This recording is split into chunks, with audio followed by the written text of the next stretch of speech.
But right now, let's go to Manu, who's going to facilitate our Q&A with the three speakers from our first session. Kei a koe, Manu. Ora mātai, thank you for that.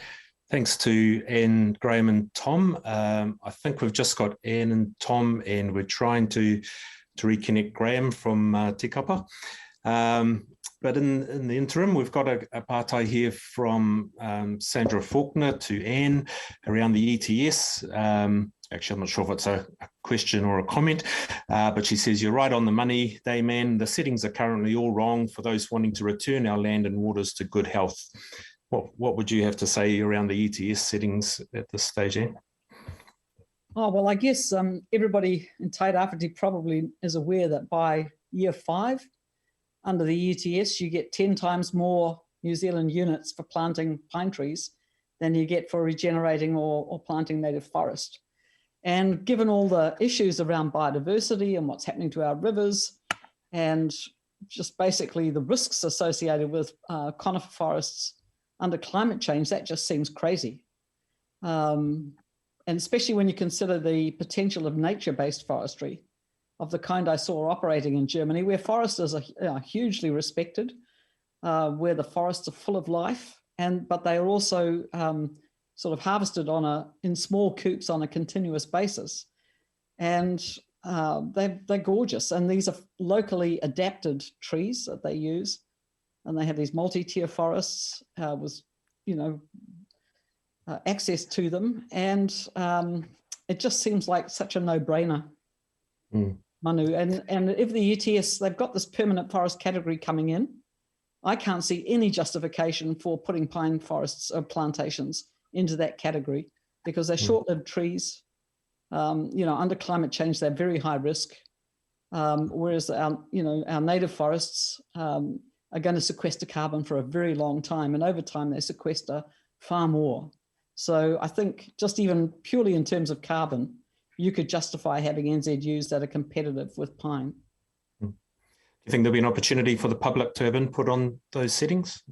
I think it's very interesting. The Climate Change Commission is working on this, I know. The minister is pretty close to industry. And, there are probably forces in play that want to just keep on propagating pine trees. They know how to do that and they know how to make a buck out of it. But I really like to see that BDO report out there in the public arena.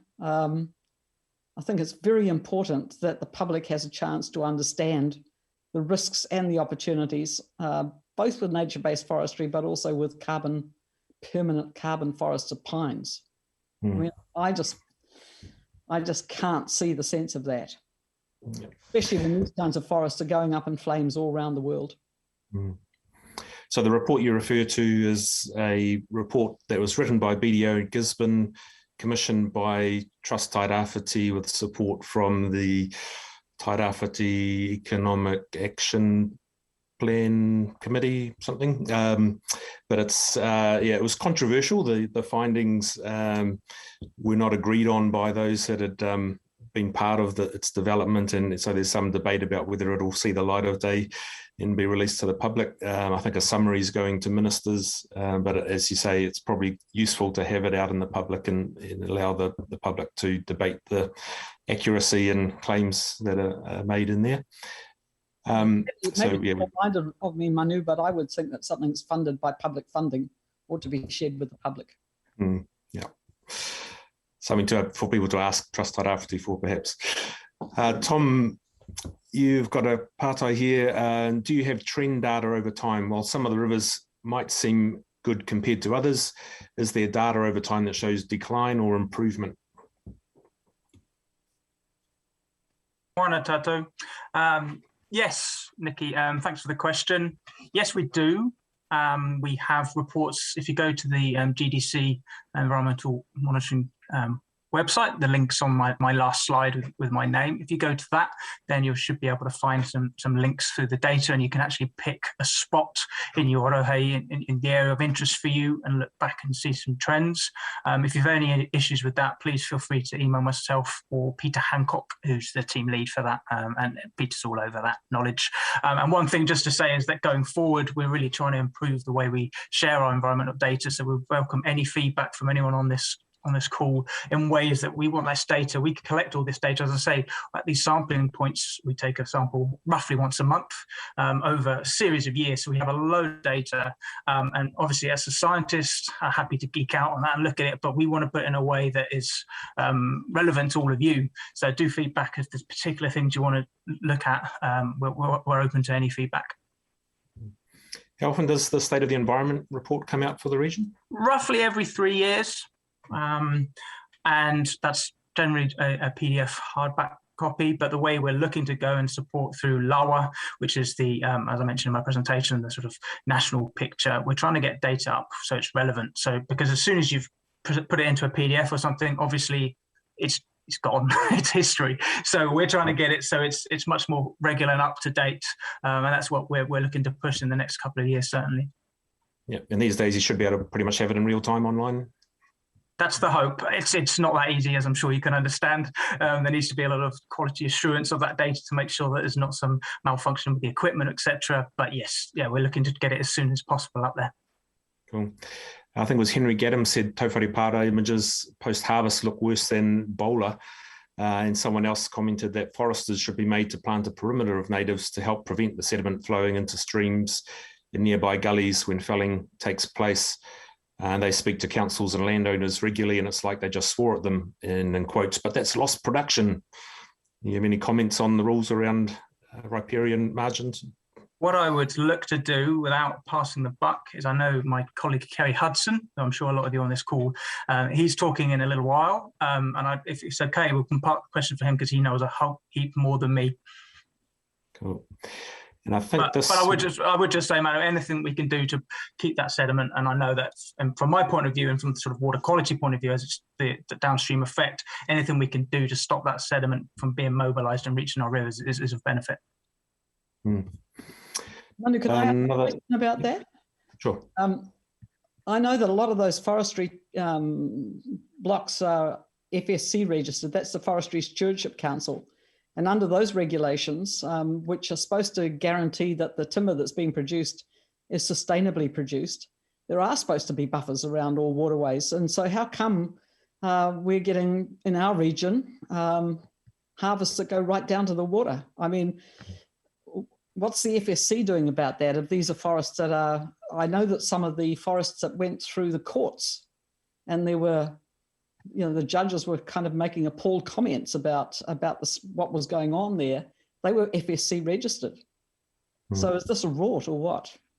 Yeah. I remember some of the discussions around the national policy statement and the rules applying nationally in the forestry companies saying, you know, that they needed consistency across regions. And I know GDC pushed back hard at the time, trying to argue that, you know, there's unique factors and the rules that apply in Kaingaroa aren't going to work in Tairāwhiti on our geology. And so, yes, there's those issues of national consistency, but also regional specificity and some challenges there as a region too, in terms of the voice that we have and being part of those conversations. Do see a comment here from Kate Timlin, who says that there will be a chance for the public to comment on the government's emissions reduction plan. It's due out soon, so we'll try and keep people informed about that.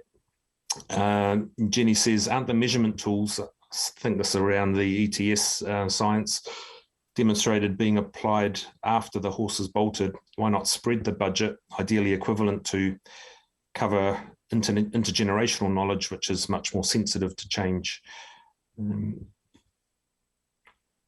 Not sure if either of you have a comment on that. And another comment from Jackie, radiata pine is a relatively short-lived species, so not ideal for permanent harvested forest in New Zealand. it is a good plantation species when properly sited and utilised, but not a good option for permanent carbon forests. Some consensus there.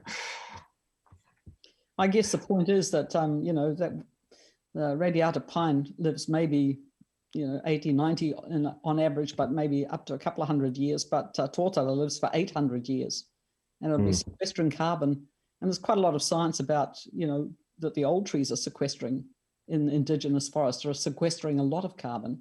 So I think our science is, it's a bit like the comment you made earlier, Manu, about the level of investment in understanding what happens with pine trees compared with understanding what happens with native forests. We understand very little, I think, about the dynamics of our beautiful indigenous forests and how they sequester carbon. And that shows up in the ETS. And wetlands, Nikki's asked your views on whether wetlands should be included in the ETS in terms of their carbon sequestration capacity. That might be one for Tom.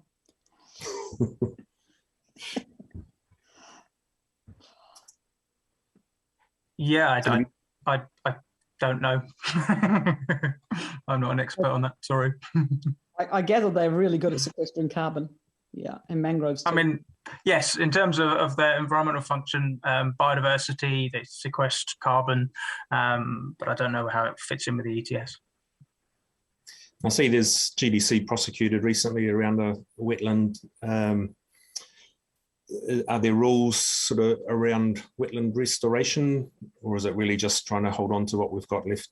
So as part of the National Policy Statement for Freshwater Management, which is a big piece of legislation that came, the last version came in 2020, or the most recent. And as I said on my slide, by 2025, we have to map every catchment or in the region. And as part of that process, we have to map every wetland and identify. And obviously there's needs some clarification of what is a wetland, because some person would see it as a wetland, and that's in itself is an issue. But as a whole, wetlands provide a great ecological function. They clean water, they provide habitat, they slow down water, so reduce the risk of flooding, and that's kind of long scour of sediment in particular. So if it slows and holds that water and releases it a lot slower over time, then it's really benefit. So from my point of view, and this is my personal opinion, wetlands provide a whole heap of environmental and ecological benefit. So yeah, we need to try and protect them. They're under threat. You may well have heard figures that as a whole, Aotearoa has lost 97% of our wetlands. And so any that we need to protect really do. They are habitats for our manu, our birds, etc. From my mind, we need to protect them. And perhaps there's an argument for restoring those that have been lost, like you say, 97%, and we're only mapping those 3% that remain. Okay, well, thank you very much for that. I think we've exhausted our questions for now, but if you do have more folks, add them in and we'll try and get to them, but we'll hand back to Mātai. Kia ora, Anne, Tom and Graham. Kia ora, everyone. Kia ora. Kia ora. Kia ora, tēnā koe Manu, and thank you again to Dame Anne Salmon, representing the University of Auckland. Also, a big thank you to Tom Porter, Environmental Monitoring and Science Manager at the Gisborne District Council. And we also must acknowledge Graham Atkins as well, from Ngāti Porou at the Department of Conservation, who, owing to technical issues, was unable to join that panel discussion. But ka nui te mihi atu, kia koutou katoa.